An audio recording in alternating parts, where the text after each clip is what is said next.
umbilical cord back floating away, boys. I'm floating to the away. Earth.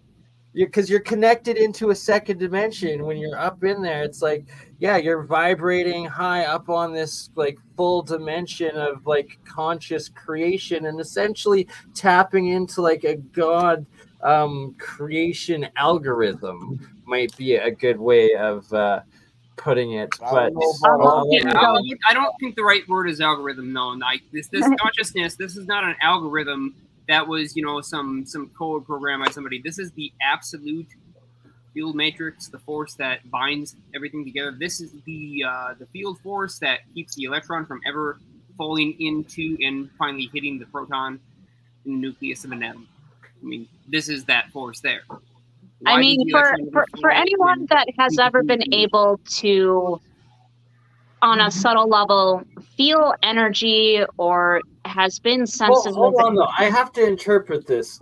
Did you just essentially state that the energy and physics of what is creating in the movement of electrons is this God, essential God energy conscious, whatever it is? Is that a correct? What I'm trying to tell you is that the interactions between these particles are happening through this field that occurs with a very forgiving matrix of, you consider it sort of like filling a tube with these clear beads that are spongy. You know, have you ever seen those? I'll use this example. Have you ever seen those beads that you can throw these little pellets into a container of water and they'll inflate and they'll grow into a sphere? And oh, so yes. Like Orbeez or something else like that. Yes, that's exactly what they're called. Right. Okay, so fantastic example of this thing. These things, they absorb the outside space. They reach a certain point where they're basically molecularly balanced, and then they stop growing. So the way that they flow, just imagine that there's this background field. It's like a lattice structure where all these things are kind of crammed in, and they're bouncy, and they have this spongy field against them. This is at the Planck scale, at the very finest scale of all things that exist. We have this structure that kind of, in terms of the way that it moves, is like these Orbeez, that they can congeal together and deform slightly momentarily, but they're field forces that make up the lattice, and they are way, way smaller in terms of their physical size than, say, the size of an electron, or the size of a proton, or the size of a neutron.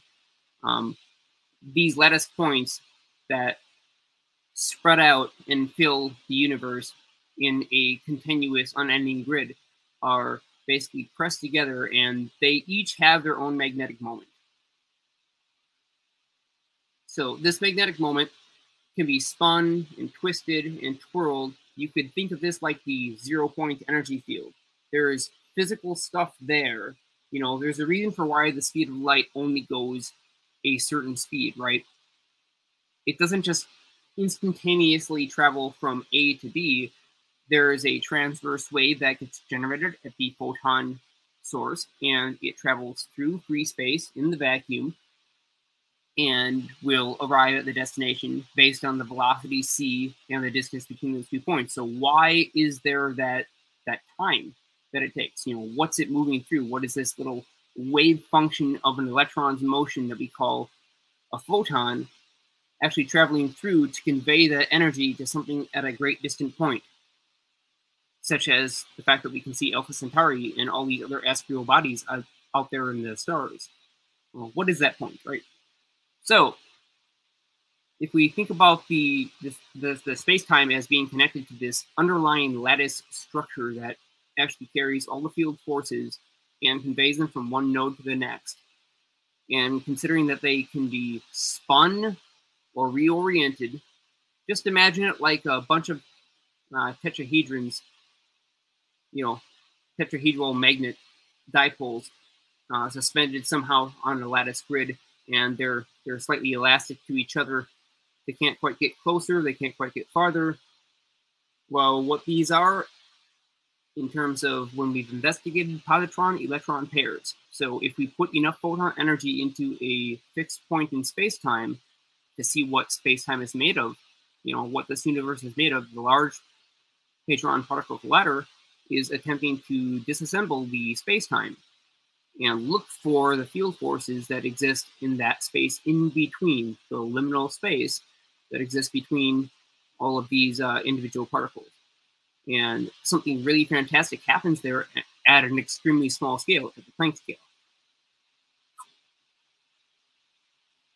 So I hope I haven't lost everybody yet. Can you guys hear me okay? Not at all. You're doing well. We can hear you okay. Dorian McLean says perfectly said. So right. You're explaining it on point, brother. Do continue. Okay, so let's think about these field forces at the Planck scale, this cosmic lattice structure, right? So all these little nodes, just imagine that, we've heard about antimatter. Antimatter is a popular conundrum, and I want to bring this theory into this whole thing because this is a vision that I had earlier, and it ties right into this, and it helps explain part of what's going on here, but it gives us the underlying matrix that will build the foundation, the rock on which we are about to discover this sustaining conscious field force that makes the universe go. Okay, so we'll start with that. One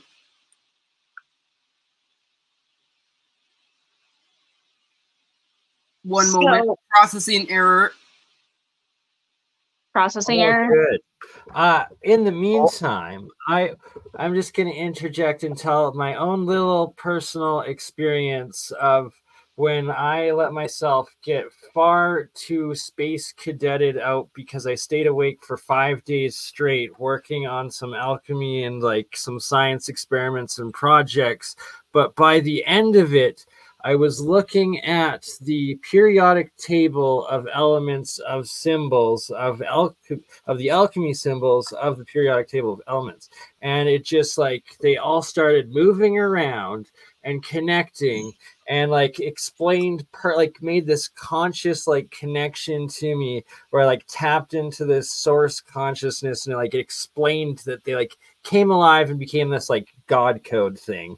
And it was the most messed up experience I think I've ever had. But I got it now, by the way. But, well, yeah, I still, I'm still deciphering it bit by bit, and thoughts can control physical matter. Things get weird when you're awake for 5 days. I did that on purpose as an experiment, and you will start to see things. And hear things. The shadows do come alive. The yes, whispers the begin shadows. to speak, the shadows. And you connect into a different dimensional realm, and that is a I whole other literally saw people in the shadows, little figures, and they didn't go away. It was weird. Okay, yeah, but we're getting off topic. I think I am ready to get into this. So this is where it gets good. The energy, frequency, vibration. So if everybody's ready, now let's delve in. Okay, so there is an interaction between two electrons that are flowing through conductors at an orthogonal angle. When these crossed fields of the conductors, the electrons that are flowing through the conductors interact with each other, there's a chance, there's a possibility. It doesn't happen every single time. It doesn't happen with every single electron. This is not like a universal guarantee that this is going to happen, but there's a chance that two electrons will happen to be at exactly the right distance apart along the same path length with equal energy where they can basically repel each other from two conductors that are crossing. And when they do this, they will be forced to swing 90 degrees to the direction that they were moving down the conductor and take an entire loop around the outside of the wire over and just between that area between the copper and between the insulator of a common wire. This will happen because of the magnetic flux interaction, that you'll have this orthogonal motion. And if you look at it side on, you will see the omega symbol. This means that the electron took a longer period of time to move through that space than it otherwise would have had there not been another electron moving through the wire beneath it. And had their fields not interacted, they would have not made this, weird pathway. They would have not changed their trajectory and linked with each other like this. But when they did link with each other, they formed a pair. And when they paired up, this Cooper pair, this is the phenomena of superconductivity emerging from a field interaction at the atomic, in the atomic lattice at the Planck scale, because this rebound effect from the background field of all these orientable magnetic dipole moments from the structure will rebound to try and convey the magnetic field pole orientation of the motion for every charged particle. So every single time an electron moves in a line, in a straight line, all other electrons that are anywhere near that electron that's moving in a straight line, they'll want to get pulled into and move along with it.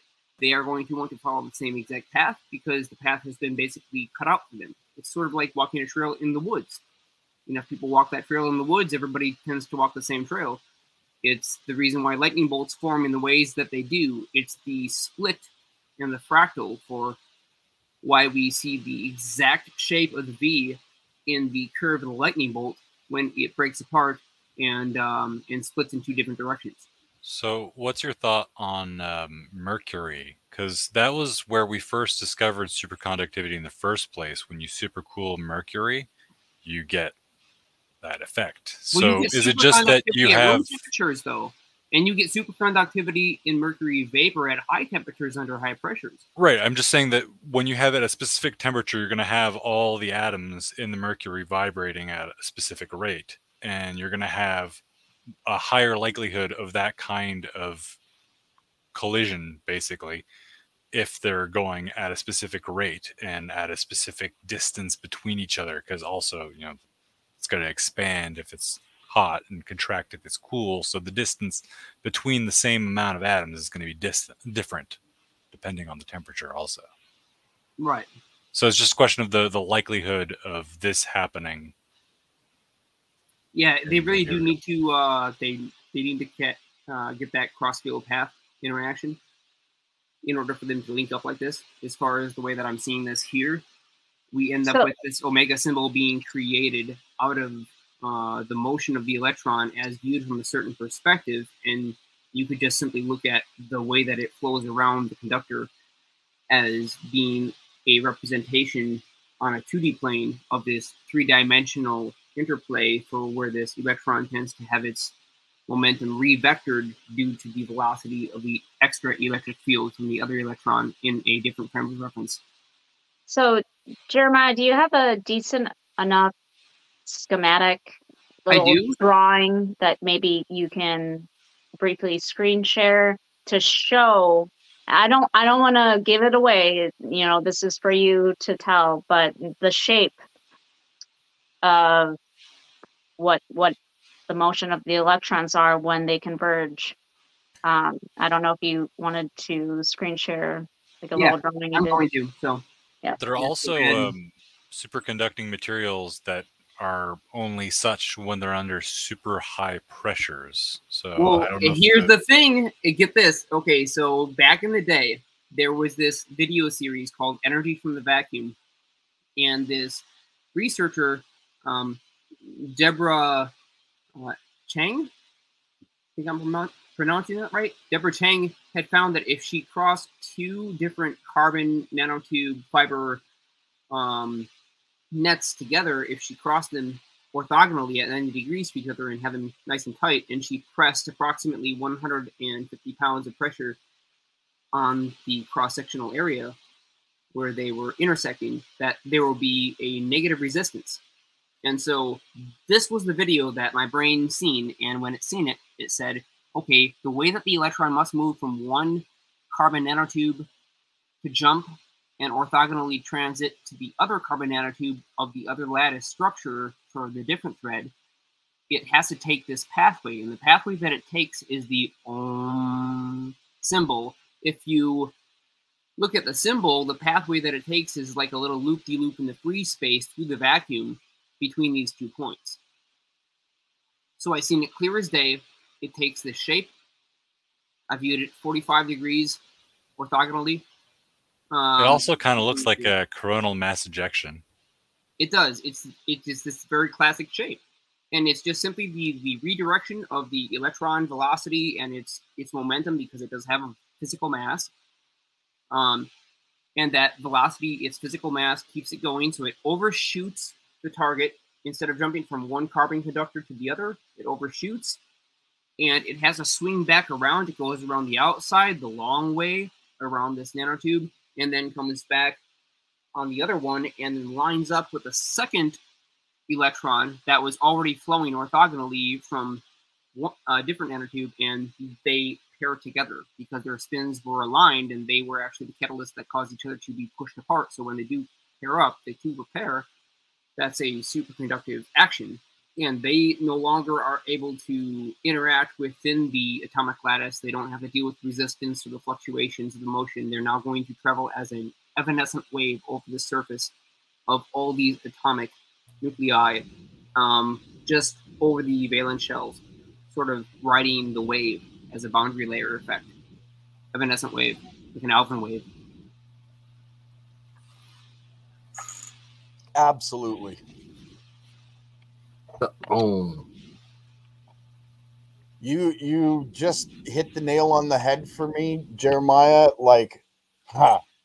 I see it, Gerald. Your it. words are as eloquent as I don't even know. I see it, Gerald. As a vision from the cosmos, right? It might be a little bit difficult for the viewers without a graphic. But, right. I mean, I want Jeremiah to just show. I didn't want to give it away. It's for Jeremiah to show what it looks like. Okay, guys, here we go. God is in the fields. So, Jeremiah, let me pick this. Let me find him in my text. Jeremiah. Yeah. Just before you do that, I'm not trying to, steal whatever. When I was showing my coil, it was right at the moment where you were saying cross section or lattice. So, by all means, man, go for this. I want to do cross section back to the lattice. Yeah, so we got to figure out the exact angle that we need between different sections of the wire, just to make sure that we have the highest likelihood of it happening. We can wrap it up and try to steer it into this kind of interaction. We can try to steer this and create it so that it radiates out that extra indifference. But this field is accessible. It's like a inexhaustible energy source, I guess you could say. I mean, the electron keeps on spinning around the nuclei. It does not fall in. All these valence shells, they just keep on whirling. Right now, you're made of all of these electrons and these protons and these neutrons and these electrons. They're not falling in towards the proton. They're oppositely charged. They're attracted to each other, but why don't they ever connect? The force that keeps them from connecting, the force that moderates and modulates their interaction, is a force field interaction. It's an orthogonal force field interaction that's the underlying matrix at the Planck scale, and that's what I'm calling God here. That's where I see God in the fields. God is this field that exists at the Planck scale, at that lattice structure, that is maintaining this interaction so that the whole universe doesn't fall apart, basically. The universe would fall apart without this force. Can I just come out and say the shape that we all have seen? It's infinity. The motion of the electrons converging and looping around, it creates infinity. Infinity inside of a gyroscopic motion, creating a sphere. So my question: on the outside of that. When you have a Cooper pair, do they have the same or opposite spin states when they're orbiting each other, or does that not matter? Do they even have to be alternating at the same rate? I believe they will be paired opposite, like orthohydrogen. And I think the Cooper pair is probably very analogous to orthohydrogen.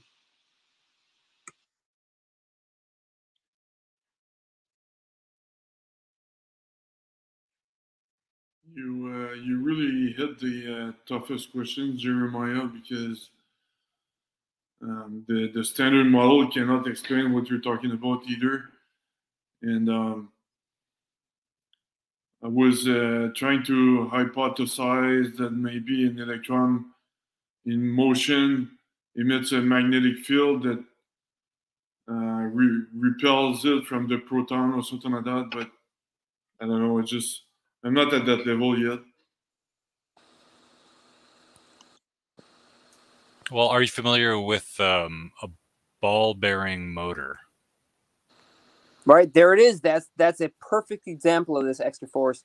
That's a perfect example of exactly how this happens. The ball-bearing motor is a demonstration that this occurs.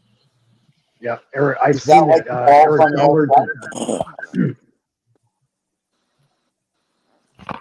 Is that like the balls on the outside of the circumference of the system itself? So you have a shaft and you have ball bearings, like the normal kind of metallic ball bearings that you're thinking of, right? Two little discs that have balls between them. And so you have the current that's running through these ball bearings, through the shaft and all the way to the other end. And the interesting thing about it is that when you spin it, it'll just keep accelerating in that direction, but you can start it up in either direction without changing the polarity. It's just whichever direction you start. I've also heard too, yeah, you can run it any direction. It does demand a lot of current to make that motor work. I've seen it work. Eric Dollar's got a video where what he did with Chris Parson, and they actually demonstrated that on stage. So it only takes about 6 volts, but it needs about 6 to 10 amps to actually make that ball bearing motor work. Maybe I should flip this. Yeah, let's do that. All right, so that was the winding machine. Now, yeah, I see now that winding machine makes so much more sense. Adam and I had both talked about that. So, yeah, this orthogonal motion creates a certain type of shape, a field geometry when an electron jumps from one point to the other. So let me just flip over to this page here, and let's just see. So I had a vision the other day. I seen this symbol. I seen a repeating series of these symbols, field aligned. In my mind, this vision represented coherent matter. I don't know what the heck that symbol means or what it is. I didn't know at the time, but it is slowly beginning to make a whole lot more sense. And there are just different ways and modes of this type of field interaction. So I'll go on here. So this is the latest. And I'll walk you through this. So here we go. Crazy guy vision, right? If I've got you so far, if you're still here and you want to know about this, crazy guy vision, stay around because here we go. I'm going to try to explain to you how we can generate this super weird phenomena, a force interaction between electrons using conductors or conventional materials that we already have. And after, I'll tell you the story of how I discovered this and what actually led up to this sort of vision or this breakthrough, if you will. And I could be wrong. I just want to throw that out there too. I could be totally wrong. I may be incorrect about my analysis of this. I may have not gotten the right conclusions, but here we go. So if we're looking at this thing here as a wire, this is a wire. We're looking at its, cross-sectional area. It's facing down in a direction. So we have one wire facing basically like this. And then we have another wire orthogonally placed 90 degrees like this. Now, in this case, these two wires are insulated. And so something interesting is going to happen. So just say that this whole area here, I guess I just will shade it. This is one copper wire. I just want to make it clear. And this is another copper wire we're looking at. Orthogonal coming on. So goes underneath, right? So imagine that we have an electron scooting along the outside edge of this copper wire. There are plenty of protons and neutrons, plenty of nuclei in the crystalline lattice of this wire to carry this single electron that we're going to concentrate on for this example. With a single electron, this is a free electron, a true free electron, meaning that it's not bound in the valence shell of any atom. It does not just simply, jump completely coherently from one atom to another. It can easily glide between them. It's just a little bit dislodged. It's a free electron. So it's moving along this wire. It wants to go its merry way and head straight down it along the same path along the bottom side in orientation to this other wire here. But as it does, there happens to be a second electron in this other wire that is crossing orthogonally at 90 degrees. So you have a cross point. between these two wires. And right at this cross point here, what's going to happen is the electron flowing down this main wire, it's going to experience the electric field repulsion because of its relativistic velocity. It's moving faster than the constituent protons inside the nuclei of these atoms that are composing this copper wire in this example here. So this nuclei, the electron is going to basically be repelled away from this other free electron in this other conductor, and it's going to take this pathway. As it's moving along, it gets pushed away because this other electron comes in, and it takes this orbital long loop path. The pathway, when looked at from the side, forms this shape.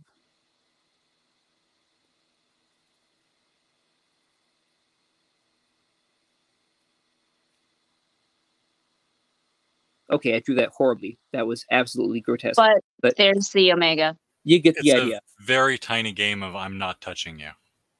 Right. You're looking at it, if you look at it dead on, so if you look at your two wires, basically, perfectly cross-field interactions. Let me just try to grab two physical materials here. So if you're looking at them dead on from the side, like that, where the line from the X-acto meets the purple pencil, right? If you look at the path that the electron takes going on the bottom side of the purple pencil to the X-acto knife, it will whirl around the outside of that wire, take a large path, and exit out the X-acto conductor here. So when it does that, it has been redirected. If it does not redirect, then it actually just makes that shape as seen from this view, a single-sided view, and produces this omega shape. Well, this omega shape, it's actually doing this long pathway, this single electron, this charge that has received its acceleration force, the reason for why it has any momentum at all, any motive force to generate electricity, has already been granted that force, and it now is trying to reach its destination, but it can't, because, of course, there's all these other atoms in the way. So it's trying to slowly make its way there through the copper, slow electron drift velocities, that kind of stuff. But these field repulsive forces, they force it to go in this kind of loop. Now, this loop can happen inside of a conductor. This can happen all the way around the outside of a conductor. If these were carbon nanotubes, this would actually go around the outside of the whole nanotube. If this was a copper conductor, this may happen just at a tiny little distance away from the surface of the conductor, and a conductor may be much thicker on the top of the page here. So the basic idea is you've got this motion that the electron takes, trying to chase this second electron as it's being pulled along. And so each electron is kind of like a little ball. It's like a bead on a bead with a hole in it. And imagine that there's like this bead on a string. This electron has this dipole moment. So if we were to try to say put a force like this on this electron, it's got some momentum, some spin momentum, so it's going to take a little bit for it to accelerate, and it will take a strange motion. So instead of, say, just taking a sharp 90-degree curve like that, it might instead take a curve more like this.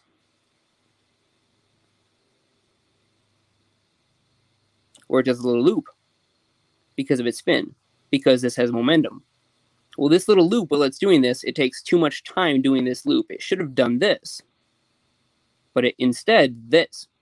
And when it did it, it opened up a gateway for energy to pour in from the outside. So basically, the electron time, in terms of the amount of time that it experienced, it has to accelerate in order for the moment of inertia and for equilibrium to be maintained in the whole universe. This has to be aligned so that this electron will basically give back its energy. So this electron, as it's doing this little whirligig shape here, it's in a negative energy state. It's in an entropic state. It will steal energy or momentum from the outside in order to try and realign to its new pathway.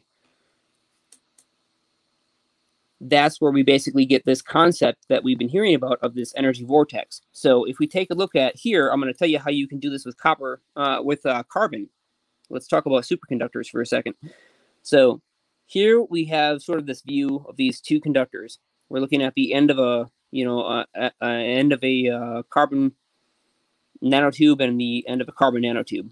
Okay, so we're starting out this red line here. This is the electron coming in from the left side along this conductor, but it's facing towards the bottom side. So basically, it's that direction. And then we have this blue line represents the electron that's moving towards us, where this electron is moving away from us. This electron is moving towards us in this bottom conductor, and this is represented by the blue line. And so it's got its electric field pointed, right? So what's going to happen is when these two electric fields, if they happen to cross exactly at this point where these wires are closest, if they just happen to intersect at the right angle, they will push an electric field force against each other, the negative potential of these electrons, and they will repel each other so that they won't continuously flow in a straight line down these wires or conductors. They'll be pushed away because they got too close, so they basically bounced off each other's fields.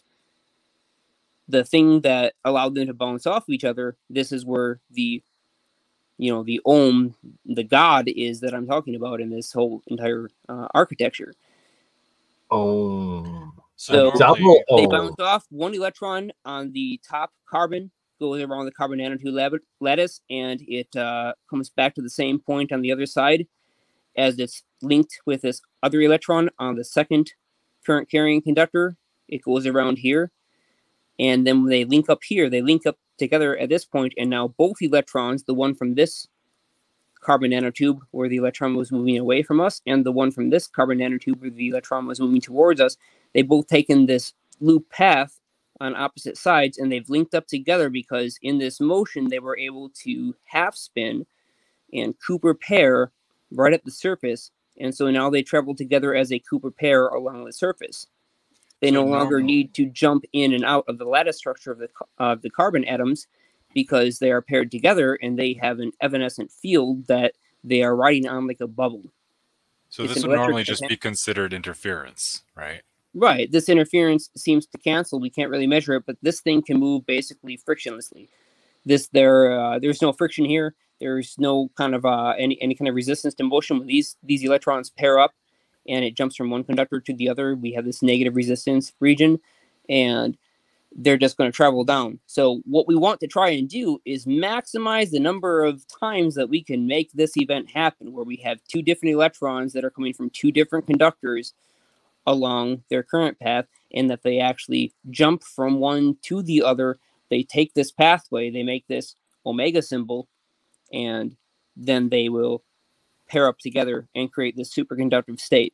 So that's going to be really annoying to tune because it's going to get more and more out of tune right before you get in tune.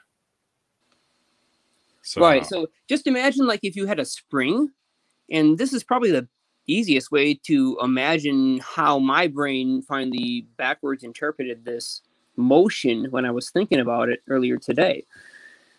Just imagine that you take one single loop of a spring that's fully collapsed, and it's one of those stretchy springs, right? So it's already as close as it can be to itself, each wind, and you pull it apart. Well, if you were to take a sharp bend and try to make one of those bends go 90 degrees, so you'd have one at 45 degrees, think about the pathway of that loop and look at it from the side. That's basically your omega symbol there. That's the path that the electron takes around the outside of the conductor. It's got this orbital momentum, this angular momentum that it has to maintain, and it keeps it, and that forces it to move in orthogonal path, and here its time slows down. So I think this actually affects the lattice structure in such a way that energy from the outside. It's all about the flow. So do we want to correlate and bring this back to some experiments that have already been done? Jeremiah, I believe you have already duplicated one of them, Harold, and you're going on to the Cromray next, correct? Yeah, I'll be testing the Cromray generator because that thing is a really interesting apparatus. Bedini played with the Cromray generator back in the day. Noticed that it produced a very, very strange phenomena. There was cold air blowing out of the iron rotor. Even though the iron rotor itself was hot, if you were to stop this generator and feel it with your hand, the core piece was hot. but yet there was cold air blowing out the sides. Now, how is that possible? Well, the way Bedini explains it, there's this negative energy vortex. Now, that's a heck of a string of words. I don't know if you want to look at it that way, but the way that I see it is there's a specific atomic motion that happens inside the Yes, sorry to interject, but it's endotropic and endothermic reaction. It's entropic and endothermic, right? Yeah. And that it's this vortex, and it's taking the radiant energy from the environment and then cycling it down through the spiral twister vortex. And for those that haven't seen last month's APEC, where I believe, was it John who went through the twister, what he called the Freemason third degree twister initiation, explaining the vortex powers. It was quite something and connects exactly into what Jeremiah is describing and talking about. Oh yeah, just grab myself some for a second. You know, like when I had this crazy vision in my head earlier, I called a bunch of people and I'm like, I have to tell everybody and see if I'm absolutely, a mind case with all of this information, and I could be totally wrong. I just went out there basically searching for somebody to tell me that I was wrong. It seems like a series of dots connecting. A series of dots connecting, going all the way back to anyone that's been able to feel their own energy field, to you being skeptical about me being able to feel magnetic fields way past what would be expected, because fields don't stop abruptly. They lose coherence over space and time. And replicating Harold's experiment, the subharmonics, you didn't actually notice that. I found that curious. They're very present.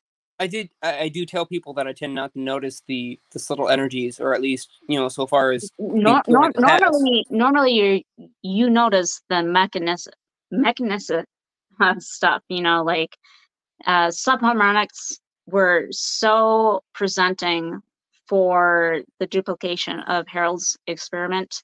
I could feel the vibration from the table going all the way down through the legs, through the floor, like 6 feet away. I could feel a vibration on the floor coming up through my feet.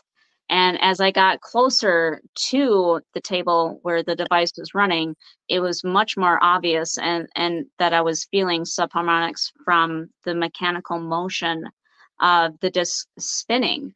And I was wondering if my sensitivity might have been increased in consideration of what you said. You had longer exposure and it affected your mood in a positive way.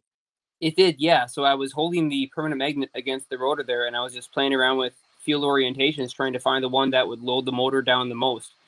And I'm like, okay, well, these two permanent magnets I have. So basically, the thing that I'm talking about now, for everybody that's listening in, this is a disc. It's got a bunch of magnets strapped to its face. So 12 ring magnets strapped to one side of a disc, and 12 opposing magnets on the exact opposite side of that fiberglass disc. And this is attached to a small DC motor. These ring magnets are whirling around. So it's kind of like the Graviflyer disc that has 6 magnets, but this is 12. So I was just playing around with that. And I was holding a large 3/4 inch by 3/4 inch N42, allegedly N42. It's probably like an N38. Maybe it's even weaker. I don't know what it is. Probably an N38. Neodymium magnet cube. Got it off Amazon. So not super powerful. The fact that I was able to peel it off the rest of the magnets with my hand at all tells me that obviously it's not that powerful, because there's no way I'm superhuman and have the strength to peel off a field like that. Right? It's not super up close. But while I was holding it there, I felt it grab hold of the rotor magnets that were spinning around this disc, as if it had built up a superposition or a connection to the rotating magnets. And this cube magnet in my hands, it felt like it was stuck to the spot, almost as if there was like some spongy double-sided tape there that I was pulling against. So you know, the 3M invisible wall case where it felt like he got stuck in this 3M invisible wall, in this invisible wall, this electrostatic wall, and he had to kind of peel himself out of it. That's the way this force felt. It's like exactly what David was describing in that case when he went to investigate the 3M plant that day. The same types of field force interactions, I think, are taking place here in these permanent magnets. And I think that they have to do with the electron valence shell spins of the permanent magnets interacting with each other and being basically forced to reorient their dipole moments because their fields are so close to each other that they're basically like trying to magnetize, almost as in to induce eddy currents into the rotor magnets. And so in doing this, it just felt satisfying. It was like something that I'd done before. It was the first time I'd ever done it, but it felt like something that I had done before, done many times before, lifetimes before. It's like something natural or organic. Yeah. It was incredibly natural. It was incredibly organic. It was just a really, really weird sensation and an experience from something so simple as a bunch of magnets strapped around a disc spinning at, you know, reasonably mild velocities, maybe 5 to 10,000 RPMs. And yeah, I know holding a 3/4 inch cube neodymium magnet close to something that's going at 5,000 RPMs, even if it is only 3.5 inches to 4 inches in diameter, is probably a kind of crazy thing to do. But hey, you know, science demands interaction. And so I wanted to feel these forces with my hands. I didn't want to just simply explore them mathematically and poke wires at them. Hey, evolution calibrated those hands over millions of years. I spent 8.5 years using these hands to calibrate different equipment across the industry, seen 300 different companies. I know how the industry in this entire country works. Seen it all. Hands are great. You know, but these hands were calibrated for all that stuff, and in all that experience, they felt something that they'd never felt before. These hands felt a new field interaction that I knew did not make sense. It just did not make sense. It wasn't there before, and I could not wrap my head around what the heck this thing was. There is. I finally feel vindicated about feeling magnetic fields interacting with each other for permanent magnets. You know, like, I thought I sounded crazy. It's like 2 permanent magnets in each hand, and they're way far apart from each other. I can still feel the interactions of attraction, repulsion, or reversal. And it doesn't make sense, but there are like these interval nodes where they continue to interact and they just lose coherence over distance. There are people who have implanted in their fingertips magnets so they can more strongly feel fields. And apparently it's kind of plug and play for your brain where it just immediately adapts to it and you intuitively understand it. Are you saying people do this manually, like they'll surgically implant little magnets into their fingers? This is an actual thing. Wild. Wow. Yeah. Biohackers are weird. I play with fields every day, and I can testify that what Jeremiah is saying is absolutely true.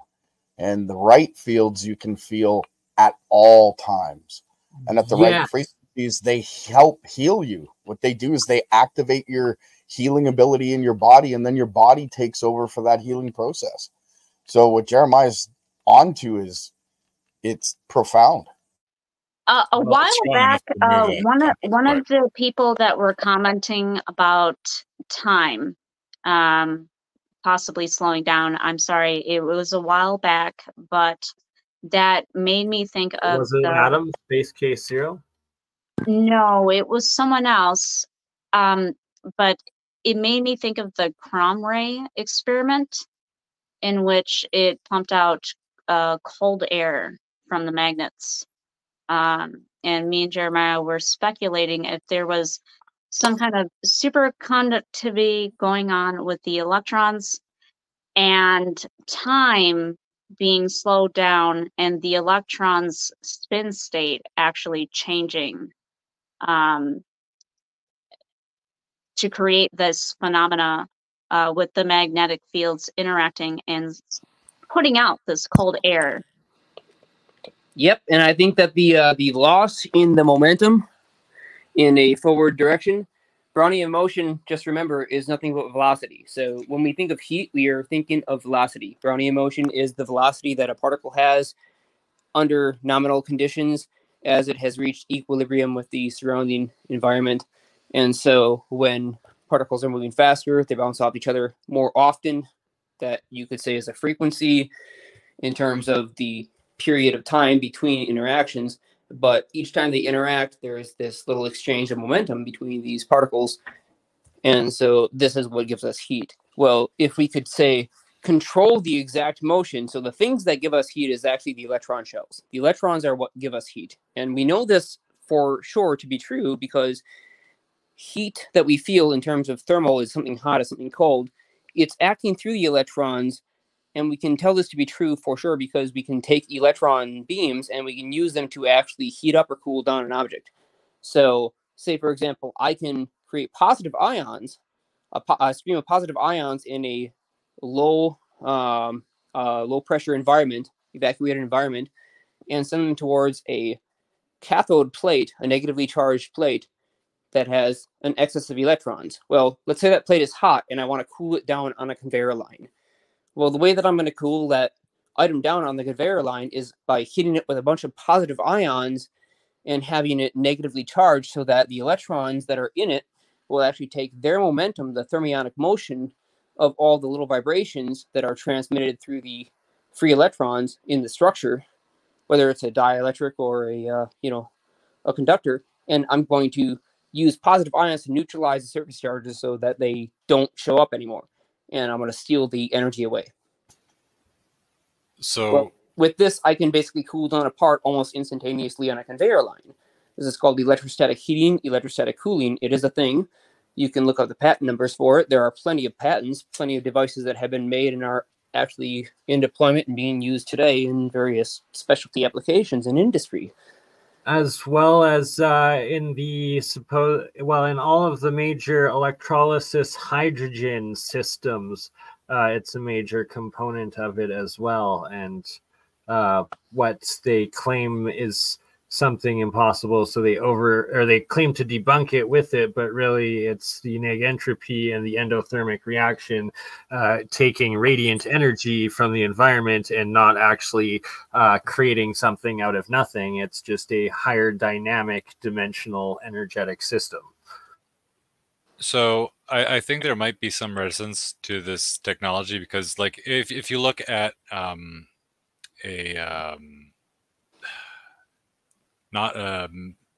coronal mass ejection. Yeah. When it loops, the problem is that when it pinches and then it gets accelerated because it suddenly has the same charge